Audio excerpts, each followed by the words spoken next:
September 20th. And we've been tantalizing you all week with promises that Bette Midler and Goldie Hawn would be here this morning. And they are. We keep our word. Good morning, ladies. Good morning. Nice to have you here. Good morning. You're here. Obviously, you've made this movie First Wives Club, which has fascinated everyone, particularly, I think, women. We've just been reminiscing about all the old tales about what people do after they're dumped. about revenge on guys. Revenge on guys. It's a big subject. And we would have a lot of fun doing it. I don't know, though. You heard about a good one, though. What? No, I read where a woman sewed shrimp inside the bottom of the man's curtains when he threw her out for another... younger girl. Another young girl. I had a girlfriend who glued everything in the room to everything else. I mean, she came in with crazy glue, super glue, and glued everything. Like objects? Everything, every object, the toilet paper, the toilet seat to the toilet. That's very funny. The sheets to the pillowcases. Yeah, now have you ever felt, seriously, have you ever felt revenge like that? Well, no, I never got that crazy. No, once I did wreck somebody's car, but that's as far as I got. That's pretty crazy. Actually, somebody's mother's car. Somebody's mother's car. It was an accident. Ooh, that's a double really whammy. get in trouble. I was going to say, that was really putting yourself on the line. Have you gotten revenge? I can't feel it. I just can't. I can't, you know, because this but is you a big can get into it in the movie. Though. I'm a Buddhist. She's very spiritual. You wouldn't know what to look at her, but she is very spiritual. Oh, honey. I, on the other hand, I used to lay awake nights plotting my revenge. I wouldn't do it, but I love to lay awake and plot. Yeah. You know, I'm a great schemer. Yeah. But I'm a coward at heart. Yeah. I'm with you, Bet. Yeah.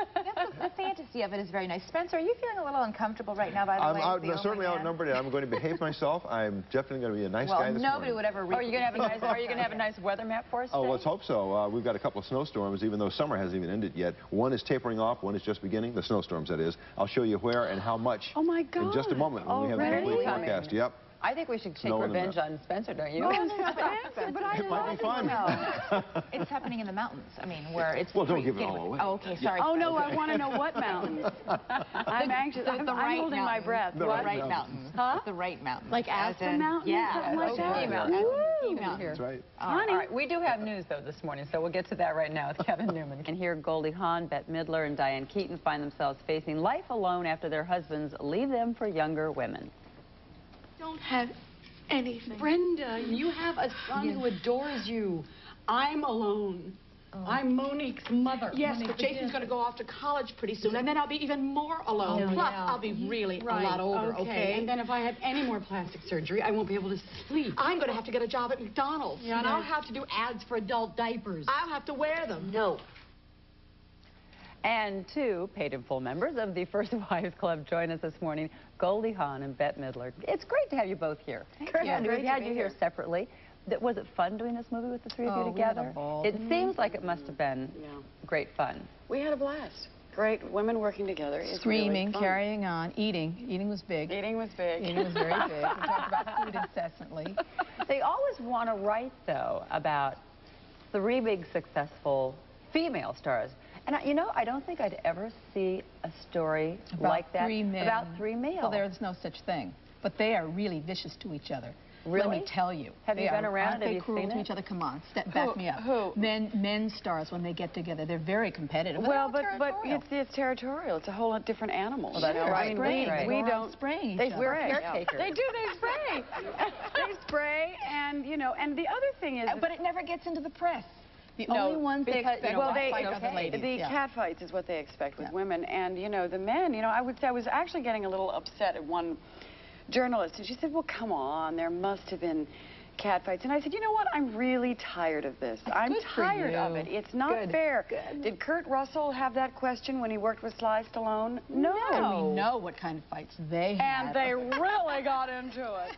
No, but I mean, those two guys are pretty great. They were great and great friends and so on and so forth, but still the overall concept is that women are going to not get along. They're going to cat fight and backstab. Well, we don't do that. You have fun together. We had a blast together. Because we're all the same age. We all turned at the same, you know, within 3 weeks of each other. It was uncanny, and really. we all know the same people. We grew up with the same music, and we grew up, I mean, it just is a common... Yeah, music was another thing besides the food. But you guys have all talked about turning 50 while you were making the movie. So, I mean, Now I'm getting a little embarrassed because somebody called me up and said, we'd like to do a special article on what it's like to be 50, to be an actress over 50. And I thought to myself, now they're going to try and put you in another box. You know, you go from one box to another box. Exactly. And you're just at everyone's mercy. Well, wait a second. Does it, I mean, you're just women coming in here alone who are actresses are always talking about how hard it is to get good scripts for various reasons. It's always as you get older, also do the scripts, you know, dry up and blow away. Yeah, you could say that.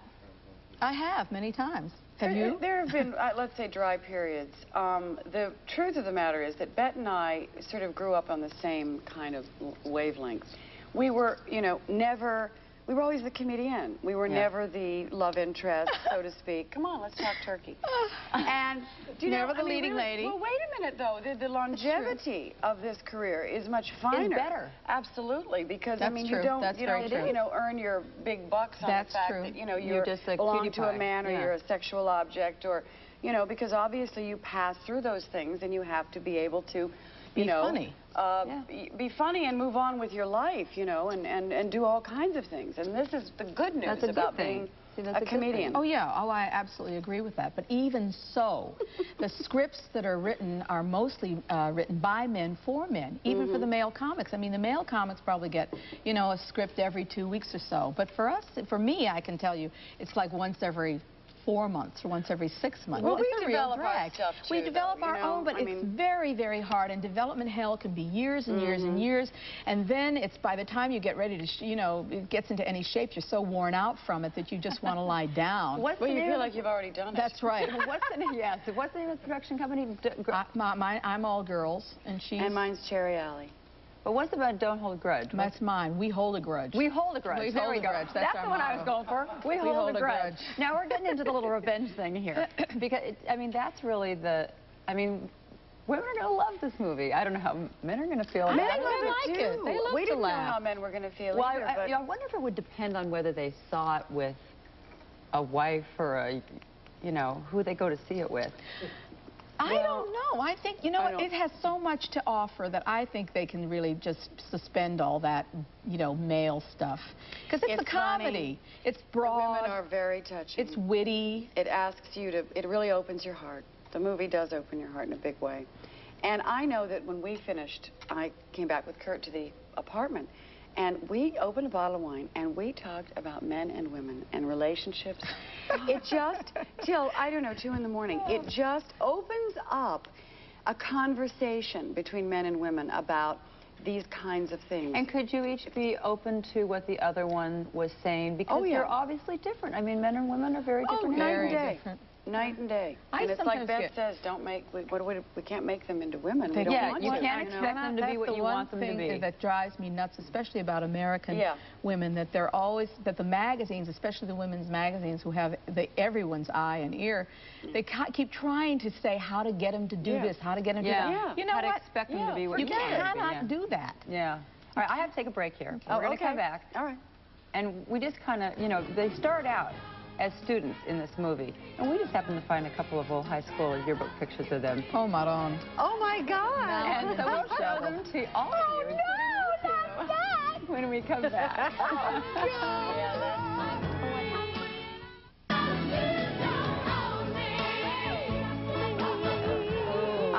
They break into song. You guys do that all the time in this movie. Yeah, we do. We did it on and off set. On and set. Did you have a favorite that was like a theme song? Well, I used to like to sing the theme song from Hair. Which one? Let the Sunshine In. Or When the Moon is in the 7th house. Because Diane started her career in Hair, and she hates to be reminded that she was once a songstress. Oh my gosh, a chorus girl or a principal in a Broadway show. Oh yeah, we loved it. That was her major torture for her. Yeah, we all did that though. Okay, you're not getting out of looking at these pictures, okay? We've got these pictures. We went to a lot of trouble to get these pictures. I think we're going to do Goldie first.